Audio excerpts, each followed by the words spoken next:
It is exactly 10 o'clock, and we have our final interview for the morning, a very important one at that.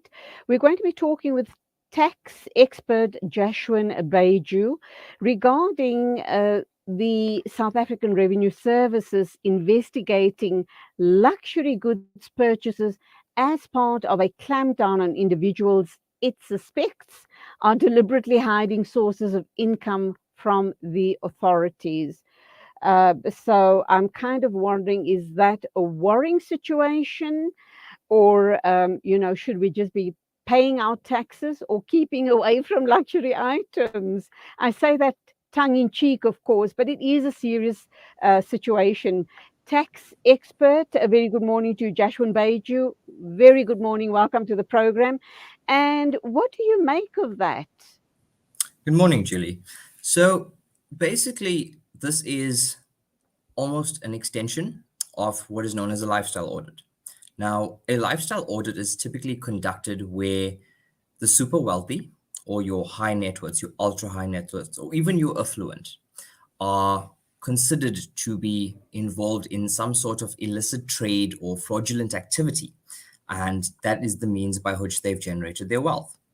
What happens is the revenue service then looks into their standard of living in comparison to the revenue, annual revenue declared by the taxpayer.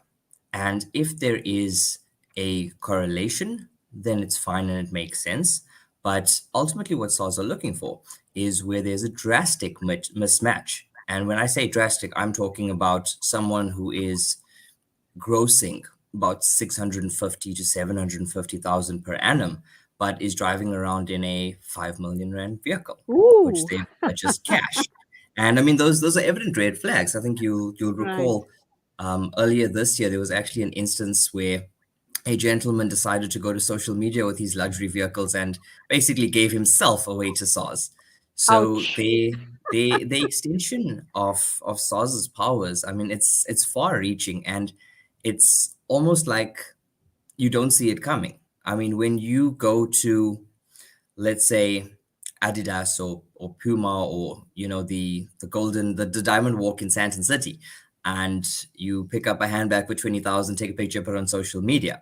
At no stage are you thinking, okay, so the government actually has an eye on this, whereas you are only earning, call it 15,000 rand a month. So it's small things like that. And I actually saw a statement that happened in the tax Indaba, where they mentioned certain luxury apparel. And then your next point of concern is, are they basing this on information received from those shops, such as your Louis Vuitton and your Gucci, your I Versace? need to come, Joshua, I need to come in there because when I went into one of those stores a long time ago, they take down all your details, your name. In fact, they take a picture of your ID document as well.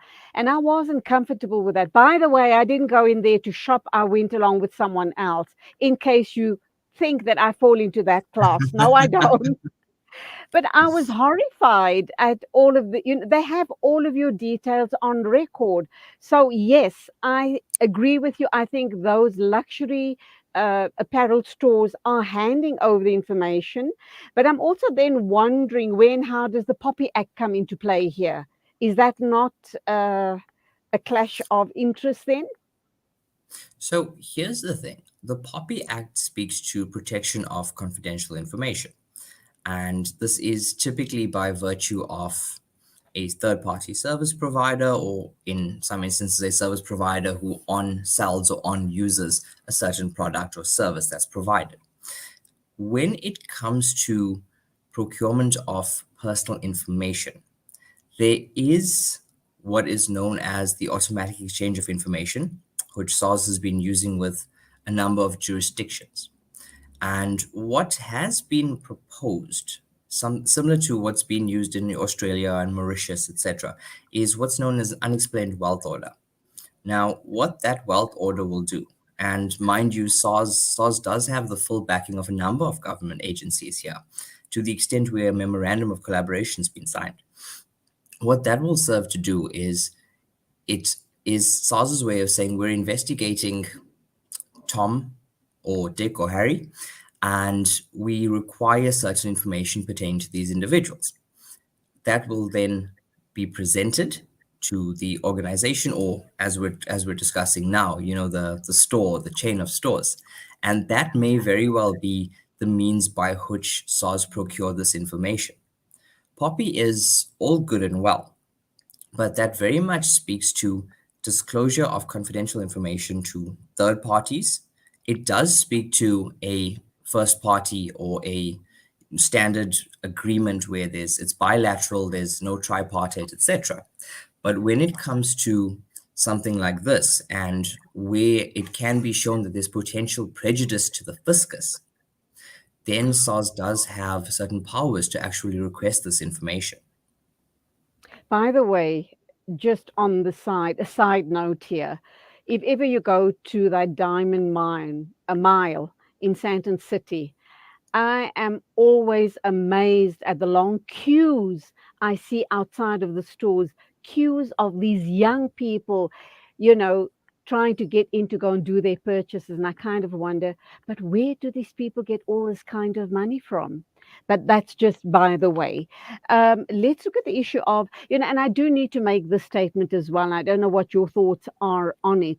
Is why SARS not targeting the corrupt government officials who have fleeced who have fleeced us, the country? We are honest tax-paying people, and they steal from us. They lead high lifestyles. How come SARS is not targeting them, or is it something that's being done quietly and we're not aware of it? So it is possible that it's being done more from the shadows, because it must be borne in mind that lifestyle audits are not something recent. I mean, lifestyle audits have been going on since 2007, but very discreetly, and that pertains more to your politically inclined individuals. Oh, So okay. yeah, so what they're called a PEP, which is a politically exposed person. And when it comes to those investigations, most cases it is done very discreetly. There are repercussions, such as a loss of authority or fines or repayments. But for the for the taxpayers as a whole, for the broader base of taxpayers, which base is drastically shrinking, mind you, but SARS is very much targeting the high net worths and the ultra high net worths, and they're actually using a threshold of net asset value exceeding 75 million. Now, another tool that SARS has indicated they may consider is the utilization of lifestyle audits, but through the form of additional or estimated assessments. And that means you declare a million per annum. SARS then goes and looks at your records, your bank statements, your purchases, all of your transactional history, and raise an estimated assessment based on your buying power and your transactions over the last year, as well as your asset value. The only concern there is it's been posed in such a way that they look at asset value cumulatively, whereas my professional opinion is that they should look at acquisition value for the tax year, because it is possible that you've inherited a 3 million rand Oh, house from your late parents, or you've received a 1 million rand Porsche from some contest or the other. So that is possible. So what they do need to do, they need to look at acquisitions, because you could have a collector's car that has appreciated, and you bought it at 100,000 and suddenly it's valued at 2 million. That's not a fair assessment. okay, I just want to share this paragraph with you, and then you can respond to it. We understand that the tax body was among institutions that were systematically hollowed out during Zuma's 9-year rule to protect himself and his allies from scrutiny. With a commission finding the agency suffered a massive failure of government and integrity under former head Tom Moyani. So, is this now a supposed correction being put in place to recoup monies by people who have come into money unscrupulously. Yes, that's correct. It's a rehabilitative measure, so to speak. And as they've rightfully mentioned, when they say that institutions have been hollowed out, what they're referring to is a number of competent officials who, due to what was going on internally in the institution, was either forced out or left of their own volition because of the manner in which the exercise of power was being carried out in those institutions. What they're doing now is rebuilding that to a place where these institutions, and especially SARS, is once again a highly competent government institution. Okay, finally, we do need to wrap up. A very quick answer. You spoke about people being targeted with net assets exceeding 75 million rand. I mean, I can't even imagine what that kind of money looks like, or if you have to write it down, what it looks like. So we're talking super, super rich here. But what about people who earn maybe 500,000 or yes, 500,000 to a million or just over a million per annum? They just go about filing normally, regularly their tax assessments. They'll be taxed accordingly and they have nothing to worry about as long as there's nothing else suspicious as far as their luxury items or homes, etc., is concerned. Yeah, look, so the thing is, as long as taxpayers remain compliant, whether they're earning 1 million per annum or 10 million per annum, if they're compliant, they've got nothing to worry about. If they're non-compliant, even if they're earning 500,000 per annum, then you do have something to worry about. Okay, Jashwin, I would love to talk to you. There's so much more to ask you, but I do know you are going to a meeting. I think you're going to be doing a presentation. So perhaps we can talk another time, but always wonderful talking with you. That was tax expert Jashwin Baijoo talking to us about SARS has a strategy of targeting buyers of luxury goods in order to boost tax compliance. Once again, a big thank you to Jashwin Baijoo. Thank you for being with us on the show this morning. That's where we leave it, inshallah. I'll be back with you next Monday morning at the same time.